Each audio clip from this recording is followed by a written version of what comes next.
Good morning. Ready to go? All right, and I got my controller here to control my slides. Thank you for going the distance to get those up. I'm Ed Mansouri. I've been invited to come talk to you about my entrepreneurial efforts here in Tallahassee. I'm going to start by talking a little bit about myself, selfishly, about what I've been up to. And I'm sorry, I'm kind of like used to having a computer to look at, so I've got to get used to kind of looking up here. I have undergraduate degrees in meteorology and engineering from Penn State. I got my master's degree in meteorology from Florida State, which is what brought me to Tallahassee some 25 years ago. I was recently named a 125-year fellow of Penn State's College of Earth and Mineral Sciences. I was a college athlete, and that's something that I mentioned because for me as an entrepreneur, I actually draw more from my experiences as an athlete than as a student, to be honest with you. I'm going to talk about, I'm primarily going to talk about the current company I'm running, which is called WeatherSTEM. And it's my second company that I've started here in Tallahassee. My first company was called UCompass, which was responsible for creating the online education software platform that's used by the state of Florida's Florida Virtual School. The project that I'm very heavily involved with right now, I was talking to one of our attendees about this shortly before I came on. The state of Florida is sponsoring what's called a Mesonet, which is a network of interconnected weather stations with the purpose of monitoring severe weather.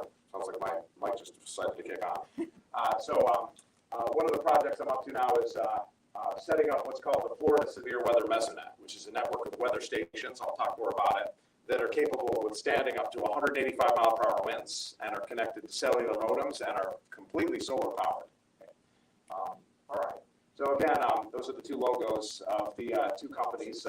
The left is the past, that was my company UCompass, and the right is my current company, which is called WeatherSTEM. Okay. And a little bit about what we accomplished with UCompass. We started doing cloud-based computing before the concept of cloud-based computing was something that was a noun in our vernacular. Being able to deploy a product to remote servers and allow your customers to connect to that product through the web was something that was pretty avant-garde in the late 90s, and that was our business model. We set up an online learning software platform that you connected to through the web, and that was our business model. Often referred to as the early part of the cloud era as ASP, or Application Service Provider model. We did a lot of work with the military. Almost all of our technology, both with that company and with the current company, WeatherSTEM, is based on open source technologies in the Unix, Linux world. We were very proud of some of the pioneering we had done. We were the very first company to deploy a mobile learning platform to a phone, or to way back in that day, the Palm Pilot. We were the very first learning software company to implement podcasting. So we did quite a bit of innovation.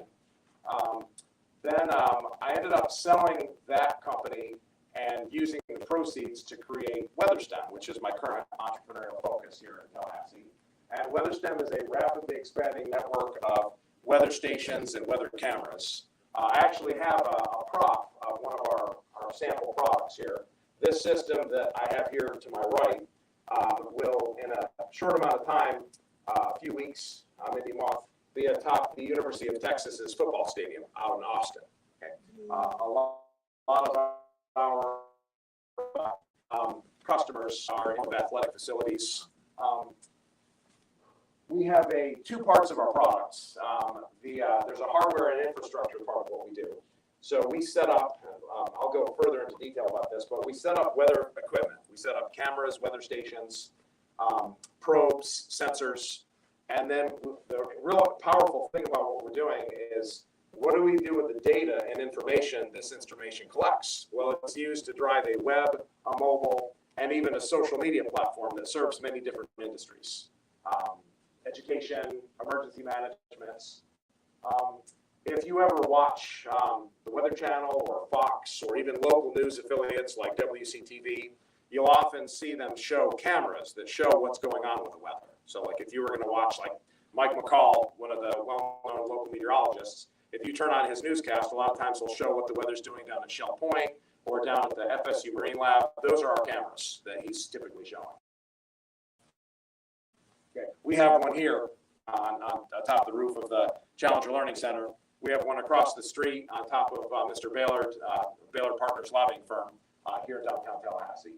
I want to talk a little bit about Tallahassee and the role it's played in helping me launch my entrepreneurial career, which started, I didn't go, the first company, Compass, to tell a little bit about that story.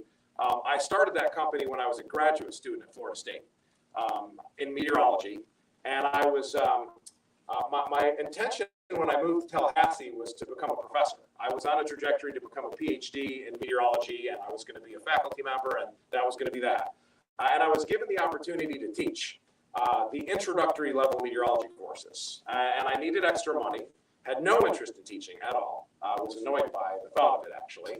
But I took a chance, and I really loved it. And this was at the dawn of the web. So I very quickly became enamored by how could I use the web to help make my life as a teacher easier. And then I learned that there were other companies actually doing that and making money. So I said, you know what, heck with spending the next 5 years finishing my PhD, and I started Compass, an online education software company. And I just found that the community, Tallahassee, was very endearing, very nurturing. The Florida State gave me the opportunity to use that software while I was teaching graduate school courses. So I'm very grateful to them. And there are right now, to create the product that we create, there are a number of innovative Tallahassee startups, and not just startups, but established companies that we're working with that are helping us do what we do. For instance, when we set up these systems, you can see some of these pictured here. That one on the left, I think that's down, I think that body of water is actually not the Atlantic. I think that's Lake Okeechobee. And then that system up there with those speakers, that is the lightning siren that's being used by the New York Yankees down at their player development facility down in Tampa. New York Yankees were our first Major League Baseball customer. And then that's at St. Augustine in St. John's County. So there's a lot of metal in what we do. And we have partnered with a very innovative company, Metal Fabrication of Tallahassee, that do phenomenal, very innovative work with us to design, like, these camera plates and back plates and a lot of the metal that goes into our product. And when we build our product, who says that science equipment has to be ugly? Okay, so one of our unique characteristics that we're doing with WeatherSTEM is we brand our product with the colors and livery of our client host sites. Okay, so you'll recognize some of those brands, some very clearly big name brands like Walmart and the Las Vegas Raiders. And the company we're working with, a local company called Honeydew Studios, that actually has a very innovative process that uses car paint and does a bunch of really interesting design-oriented things related to creating this product here, okay, right here in Tallahassee. And if you're an entrepreneur, some of us learn the hard way that if you don't protect your ideas, then you're going to have some problems. And I've been working with a local law firm, and that gentleman is Mr. Bill Holloman is up there in the back. Thank you for coming. And Mr. Holloman is his expertise and specialization is in intellectual property, patents, copyrights, trademarks. I've been able to engage with him successfully with both of my entrepreneurial efforts, and I think that that's something that entrepreneurs sometimes, that by the time they recognize that their idea or their vision has patentable applications, sometimes it's too late. So you have to be really savvy to know when in that process you have to talk to someone like Counselor Holloman to protect your work and make sure it doesn't fall into the hands of people that could be your competitors and benefit from your hard work and ideas. Okay, so Counselor Holloman has some points there. I'll let you sort of contemplate them. Bill Holloman on Google. You should be able to very quickly find Councilor Holloman. Let's see here. All right. So our platform, it is very much on what could be considered an IoT. Okay, IoT, that acronym is Internet of Things. So basically what we're doing is we're putting probe sensors, cameras in different environments, and we're equipping them via technology such as this that I have in my pocket. There's a technology that came out, it's been about a decade now, it's called the Raspberry Pi. And it is one of a class of really small embedded Linux computer systems, right? And we have, a lot of our innovation stems from something we've created that I have here in my hand called the WCU, stands for the WeatherSTEM Cloud Utility. It is based off of a component called the Raspberry Pi that was created by a Cambridge University computer engineering professor. And what's really fascinating is, due to COVID and some of the other things that affected the world's computer supply chain, the cost of these things has gone up. But once it regulates, you used to be able to go into Target and buy one of these things for 25 bucks. And it has about as much computing power as one of the early supercomputers did, right? So this has basically been transformative for us as far as being a hub for our IoT platform, as far as being able to create very basic internet awareness of these components, and then having them broadcast their data in real time to this cloud-based platform where it can then be consumed by all these different types of consumers. Appliances, consumers using web browsers on mobile phones, computers, and then pushed out to a number of different industries. Okay, so that is sort of the essence of WeatherSTEM, is we're not just focused on the instrumentation, but we're also curating and aggregating data from a myriad of different platforms and sources.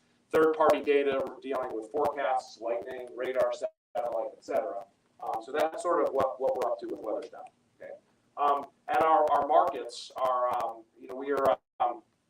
The good news and the bad news with our company is the good news is we have a number of different industries that we have found that are finding use for our product. But that's also the bad news, because what we found, especially with us being a relatively small company, sometimes the amount of energy and resources that have to go into marketing to a particular sector or a particular industry are about as equal as developing your actual product, right? So the good news and bad news are sort of one and the same.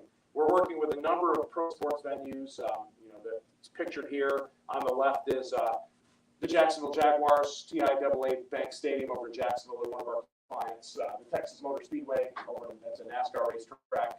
We have a number of college campuses that are our customers, including here at Florida State University. We have a system across the street from Bill Campbell Stadium. Featured there are two very high-profile Southeastern Conference football stadiums that have our product fully integrated across their stadium, LSU and University of Georgia. The media, we have a number of media partnerships. We right now have a very big partnership with Fox, the Fox company. Fox started a platform called Fox Weather last year. And they, if you ever watch them, they're on streaming. But if you turn them on at any given time during the day, you have about a 1 in 3 chance of seeing some of our cameras on air. Here's a few different slides showing a number of our different systems throughout different parts of the United States, some of them pretty high profile. University of Florida, the Swamp, looks like out of Baton Rouge. Let's see here. Tourism. A number of our clients are using WeatherSTEM in a tourism capacity. This is actually the Blue Lagoon Islands. If you ever go to the Bahamas and you go to one of these tourist destinations, Blue Lagoon Island is a place where you can swim with the dolphins and stingrays. It's about a 20-minute boat ride from Nassau, where the cruise ship port is. But they depend on WeatherSTEM extremely heavily for lightning monitoring, high heat monitoring, precipitation monitoring. So we have a number of customers in the tourism realm that use our product. Research, this example here, FSU Coastal and Marine Lab down near Carabel. They use WeatherSTEM extensively to gather weather data and some basic marine science data that is very heavily incorporated by the researchers. Municipalities, this is an example of one of our clients, Quitman, Georgia, which is about 45 minutes from here. We're seeing a lot of little towns will put one of these systems in their town square, and it'll sort of be the hub of day-to-day weather monitoring. Has a social media component, has a camera that captures the most noteworthy image in the county, which in that case would be the Brooks County Courthouse. Industrial, if any of you are bourbon drinkers, you'll recognize those two brands, Jim Beam and Maker's Mark. We have more and more clients that are recognize that their processes and their assets are very weather related. Do you all know, are familiar with Jim Beam, the bourbon? Okay.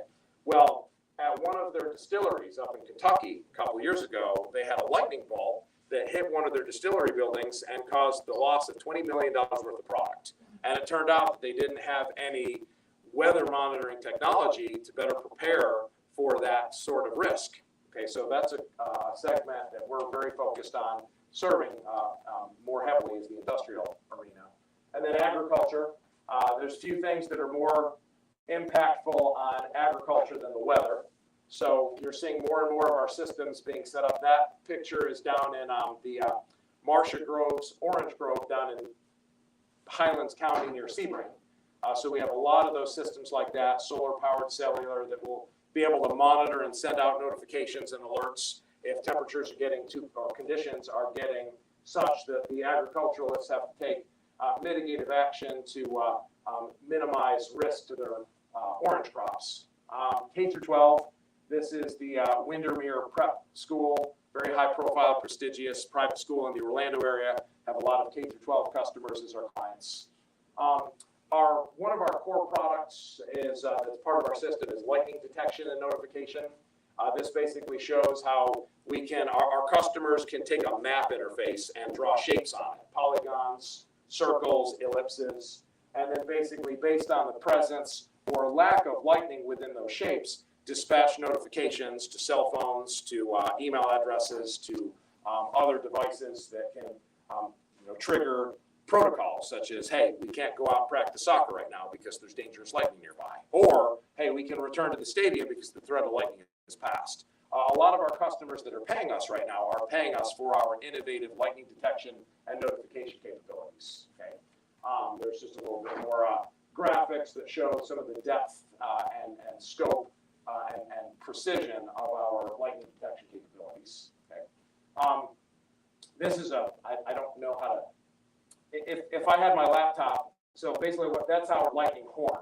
So basically it's something that you could put at parks or swimming pools or other outdoor facilities and have it sound an audible horn when lightning comes within a particularly dangerous radius. Okay. Talked about our cameras.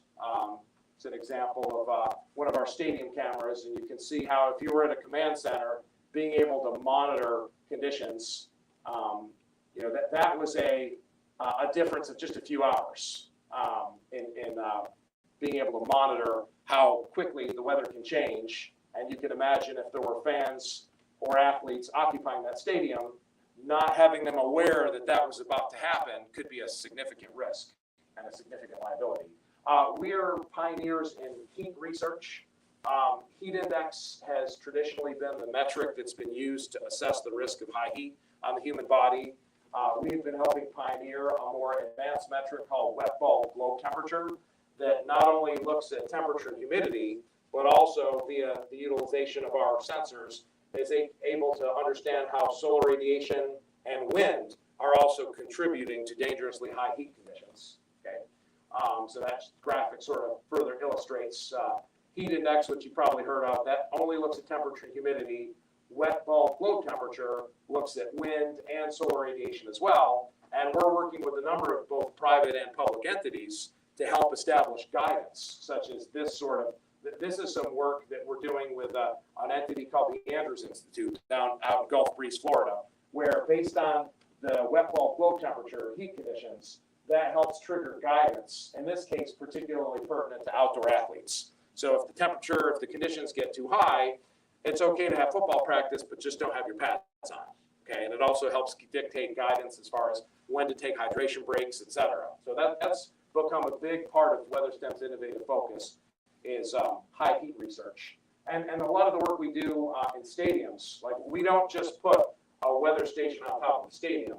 we put probes and sensors at different levels of the stadium. Okay, so this is an example of our system at Texas A&M University, where you're able to see almost three-dimensionally how the conditions change from one end zone to the other in the stands, where fans are sitting in the shade, where they're sitting in the sun. So we really have a very three-dimensional approach to setting up IoT-based weather technology to really understand the full profile of a three-dimensional venue. Weather forensics is another thing that we do very heavily. These machines, not only are they broadcasting real-time conditions, but they're recording the conditions, and they store the data in our database perpetually in 1-minute intervals. So if there was ever a situation, one example is just one of our clients, a school district, there was a cheerleader that suffered a collapsed lung. And the family brought litigation against the school district saying that the athletes were forced to practice in 100+ degree conditions, okay? Well, the athletic director for the district went to WeatherSTEM, to our weather forensics tool, and showed during that entire week the temperature didn't even get out of the 80s. Case dismissed, okay? So weather forensics is a big part of what we do to provide liability, and if something bad does happen, what role did weather play or not play in that negative circumstance? Okay, there's a social media component to what we do. Some of you may even follow the FSU WeatherSTEM Twitter. I don't know. So all these systems have their own Twitter and Facebook pages that automatically get updated with, what does the sky look like at sunrise? How much rain did we get today? There's a severe thunderstorm watch. Very innovative social media platform we've created. Okay.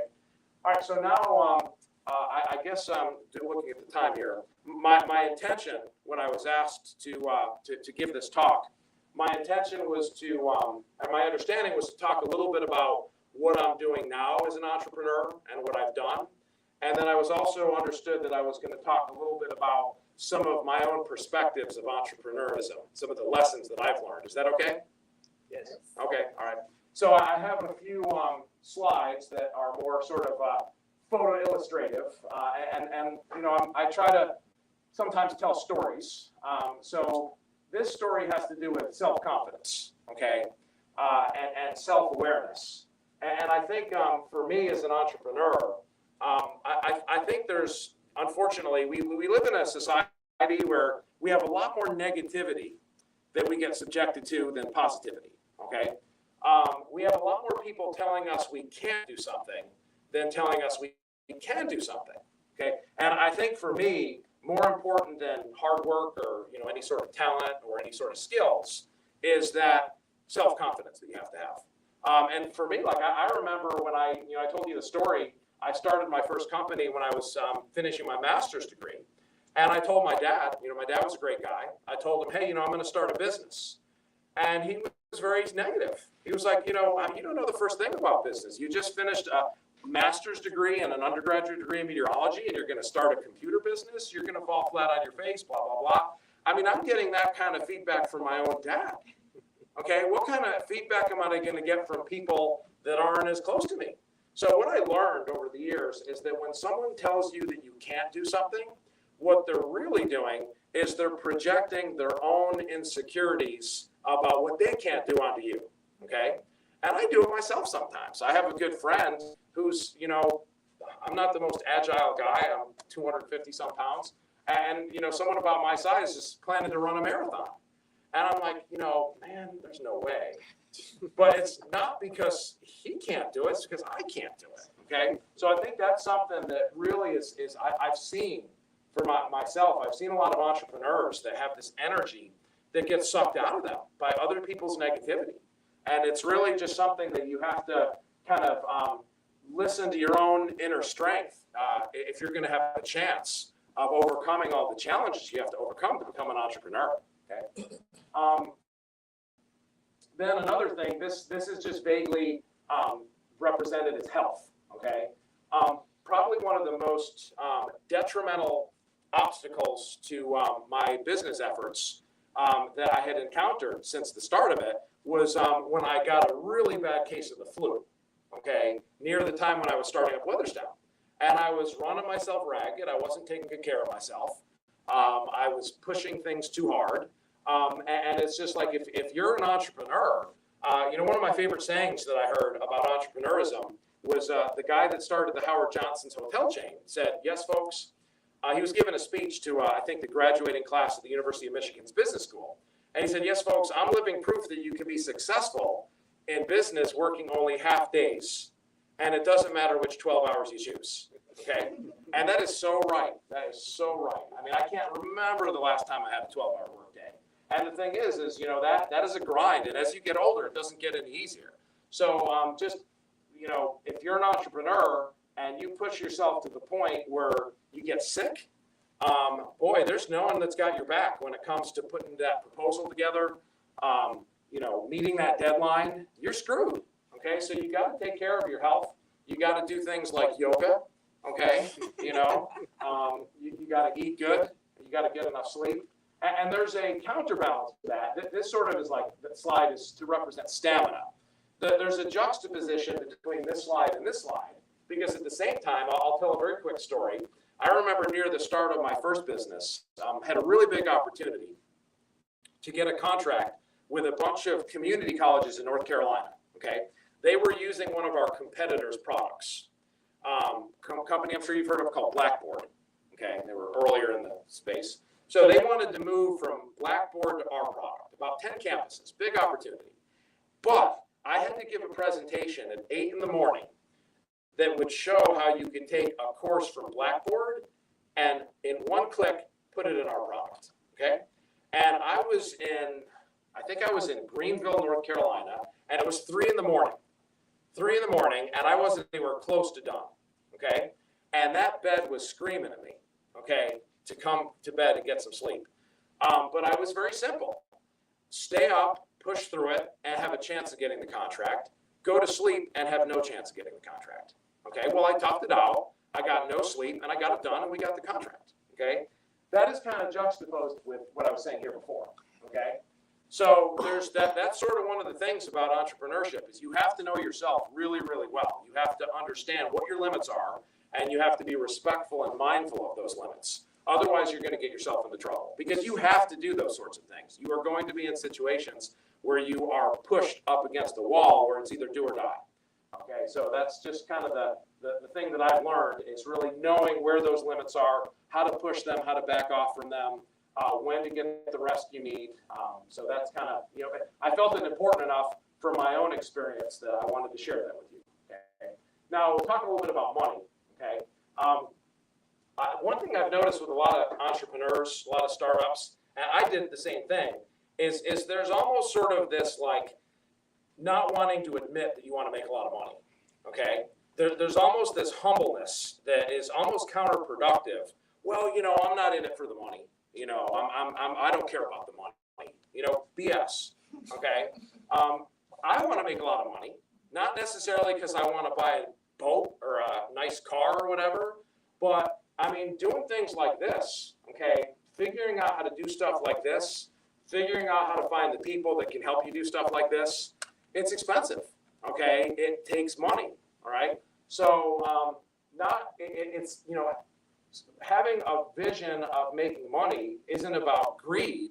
It's sort of a catalyst and fuel for driving your innovation and putting you in the circumstances with the people that can help you further drive your innovation forward. So that's sort of one of the things I learned the hard way was being humble and sort of trying to be cavalier about not wanting to make a lot of money is counterproductive, okay, for many reasons. At the same time, another thing I'll mention is an even more important currency than money is time, okay? Money comes and goes. Like I'll pull out a $100 bill and give it to you, okay? I'll lose money, I'll make money, okay, no problem. But time, the 1 hour we're spending together today, it's gone. Okay? What we are giving each other the most precious possible gift for an entrepreneur and for anyone is time. Okay, because once that time is gone, you never ever get it back. So one of my sayings that I try to live by is I try to hook winners up with winners and time wasters up with time wasters. Okay, you got a plan to go take over the world. Hey, you got to go together with this person over here. You guys go because wasting time is kryptonite for getting an entrepreneurial effort off the ground. And this sort of looks at what I'll call open-mindedness. Another quick story, and then I'll be done. 2003, okay, early 2003, at UCompass, I had a very brilliant young man that I had started working with when he was 14 years old. Okay, a young man named James. I hired him to be a Java programmer, to build a whiteboard. And I got to know him very well. And he ended up going to Harvard to get a degree in computer science. Okay, and for 3 of his 4 years at Harvard, he would do internships with me during the summer. And the way we worked together, which was really well, is he would learn all this theoretical stuff about computer science, about operating systems, about just databases, and he would teach me what he was learning, and I would help show him how to put it to work in the everyday world of an actual company. Okay, and he comes to me in 2003 when he came back from school. Says, Ed, my friend, his roommate apparently was the student body president and knew everyone. He's like, my friend wanted to see, because he knows we're working with a bunch of colleges, because I had about 150 clients that were colleges at the time. He wants to know if we can introduce our clients to this website that's going on up at Boston right now with his friend. And long story short, I looked at the website, and it was just this silly web page for students to keep in touch with the boyfriends or girlfriends that they went to high school with. I was like, James, we're an educational software company, okay? He's like, but Ed, this guy is very enterprising. It might turn into something. I'm like, James, case closed. Okay. Well, the name of that site was the Facebook. Okay. And in my defense, nothing at all in what I saw that day when he showed it to me in my wildest dreams would have led me to believe that a couple decades later, a good percentage of the planet would be using that service. But at the same time, I should have been open-minded and been more savvy to understand the stories of people like Bill Gates that had dropped out of Harvard and created companies that changed the world. Okay, so I'm very careful now to not be so dismissive about ideas that I hear or things people tell me that they want to do, because you just never know. Okay, one more quick thing. I think I'm actually one of the first 1,000 Twitter users. Okay, because long story short, I used to do a lot of work with Adobe. And Adobe used to use Twitter in the very, very earliest days as a ways of communicating across different parts of the company for who was checking in code and who was checking out code. So, and I thought it was the most ridiculous thing I'd ever seen. So, anyway, so that's my story, and I guess we were going to open things up to some Q&A. I'm happy to answer questions. I wanted to share some of my own perspectives of entrepreneurship and tell you a little bit about the innovation we're cooking up here in Tallahassee. Ma'am. Yeah, so with the supply chain shortage of small board computers, have y'all